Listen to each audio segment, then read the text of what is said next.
ಏರಿಯಾದಲ್ಲಿ ಸಿಸಿಟಿವಿಗಳನ್ನು ಉಳಿಸ್ತಾ ಇಲ್ಲ, ಮತ್ತೆ ಮುಗಿಸ್ಬಿಡ್ತೀನಿ. ಡ್ರಗ್ಸ್ ಹಾಕೊಂಡು ಓಡಾಡ್ತಿರ್ತಂತ ಜನ ಆರೋಪ. ಇದನ್ನ ನಾವು ಸರ್ಕಾರ ಕ್ರಮ ತೆಗೆದುಕೊಳ್ಳಿಲ್ಲ ಅಂದ್ರೆ ಇದಕ್ಕೆ ಉಗ್ರ ಹೋರಾಟಗಳನ್ನ ನಾವು ಮಾಡ್ತೀರಿ. ಹಿಂದೂಗಳು ಅಷ್ಟೇ ಎಚ್ಚರಗೊಳ್ಬೇಕು, ಇಲ್ಲ ಅಂದ್ರೆ ಬದುಕಕ್ಕೆ ಅವಕಾಶ ಇಲ್ಲ. ಇಲ್ಲಿ ನಾನು ಬಂದ ಕಾರ್ಯಕರ್ತರು ಹೇಳಿದೆ, ನೀವು CCTV ಕ್ಯಾಮ್ರಾ ಹಾಕಿದ್ರೆ ಸಾಕಂತೆ, ಮಾರನೇ ದಿನ ಒಂದೂ ಇರಲ್ಲಂತೆ, ಎಲ್ಲ ಕಿತ್ಕೊಂಡು ಹೋಗ್ಬಿಡ್ತಾರೆ. ಅಂದ್ರೆ ಇಲ್ಲಿ ಒಂದ್ ರೀತಿ ಭಯೋತ್ಪಾದಕ ಕೃತ್ಯ ಮಾಡೋದು ಯಾರು ಬರಬಾರ್ದು, ರೌಡಿಗಳು ಯಾರು ಕಾಣಿಸ್ಬಾರ್ದು ಆ CCTV ಕ್ಯಾಮ್ರಾದಲ್ಲಿ. ಈ ತರದ ಒಂದು ಚಟುವಟಿಕೆಯನ್ನ ನಾವು ನೋಡ್ತಾ ಇದ್ದೀವಿ. ಅದಕ್ಕೋಸ್ಕರ ಆಸ್ಪತ್ರೆ ಉಳಿಸುವಂತ ಹೋರಾಟದಲ್ಲಿ ಹಸುಗಳು ಭಾಗಿಯಾಗಿತ್ತು ಅಂತೇಳಿ ಹಸುಗಳನ್ನ ಕೆಚ್ಚಲನ್ನ ಕಟ್ ಮಾಡ್ಲಿಕ್ಕೆ ಮುಂದಾದ್ರೆ ಸಾಕಷ್ಟು ಜನ ಹಸುವಿನ ಮಾಲೀಕರು ಕೂಡ ಪ್ರತಿಭಟನೆಯಲ್ಲಿ ಭಾಗಿಯಾಗಿದ್ರು. ಅವರ ಪರಿಸ್ಥಿತಿ ಏನ್ ಸರ್? ಅವರಿಗೆ ಬೆದರಿಸುವಂತದ್ದು, ಎದುರಿಸುವಂತ ಒಂದು ಮುನ್ಸೂಚನೆನಾ ಸರ್? ಯಾರ್ಯಾರು ಅವತ್ತು ಪ್ರತಿಭಟನೆಯಲ್ಲಿ ಪಾಲ್ಗೊಂಡಿದ್ರು ಅವ್ರಿಗೆ ಎಚ್ಚರಿಕೆಯನ್ನ ಕೊಡ್ತಾ ಇದ್ದಾರೆ.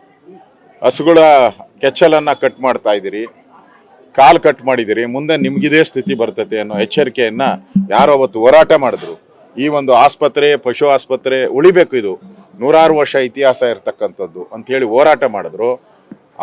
ಅವರಿಗೆ ಬೆದರಿಕೆಯನ್ನ ಕೊಡುವಂತ ಸ್ಪಷ್ಟವಾದಂತ ಒಂದು ಉದಾಹರಣೆಯನ್ನ ಇವತ್ತು ಕೊಟ್ಟಿದ್ದಾರೆ. ನಾನು ಈಗ ನಮ್ಮ ACPನೂ ಬಂದಿದ್ದಾರೆ, ಬೆಳಗ್ಗೆನೂ ಫೋನ್ ಮಾಡಿದ್ರು ACP ಅವರು. ನಾನು ಹೇಳಿದ್ದೀನಿ ಇಮಿಡಿಯೇಟ್ ಆಗಿ ಅವ್ರ ಮೇಲೆ ಕ್ರಮ ತೆಗೆದುಕೋ, ಇಲ್ಲ ಅಂದ್ರೆ ಇದು ಬೀದಿಗೆ ಬಂದು ಹೋರಾಟ ಮಾಡಕ್ಕೆ ಅವಕಾಶ ಮಾಡಿಕೊಡ್ಬೇಡಿ ಅನ್ನೋ ಎಚ್ಚರಿಕೆಯನ್ನು ನಾನು ಕೊಡ್ತಾ ಇದ್ದೀನಿ. ಸಂಕ್ರಾಂತಿ ಅಂತ ಒಂದು ಪುಣ್ಯದ ಹಬ್ಬದಲ್ಲಿ, ಹಸುಗಳನ್ನ ಪೂಜೆ ಮಾಡುವಂತ ಹಬ್ಬದ ಹಸುವಿನ ಕೆಚ್ಚಲನ್ನೇ ಕಟ್ ಮಾಡ್ತಾರೆ ಈ ಜಿಹಾದಿಗಳು. ಅಂದ್ರೆ ಇವ್ರನ್ನ ಯಾವ ರೀತಿ ನಾವು ಹೇಳ್ಬೇಕು? ಈ ಸರ್ಕಾರಕ್ಕೆ ಯಾವ ರೀತಿ ಚೀಮಾರಿ ಹಾಕ್ಬೇಕು? ಮಾನ ಮರ್ಯಾದೆ ಇದೆಯಾ ಈ ಸರ್ಕಾರಕ್ಕೆ? ಗೌರವ ಇದೆಯಾ ಈ ಸರ್ಕಾರಕ್ಕೆ? ಬರಲ್ಲ ರೀ, ಅವ್ರಿಗೆ ನೋಡಿ ವೋಟ್ ಬೇಕಾದಾಗ ಬರ್ತಾರೆ ಅಷ್ಟೇ. ವೋಟ್ ಆದ್ಮೇಲೆ ಪತ್ತೆ ಇರಲ್ಲ ಈ ಕಡೆ. ದೇವಸ್ಥಾನಕ್ಕೆ ಓಟಕ್ಕೆ ಮುಂಚೆ ನೋಡಿ ಎಲ್ಲ ದೇವಸ್ಥಾನಗಳಿಗೆ ಹೋಗ್ಬಿಡ್ತಾರೆ. ಯಾಕೆ? ವೋಟ್ ಬರಲಿ ಅಂತೇಳಿ.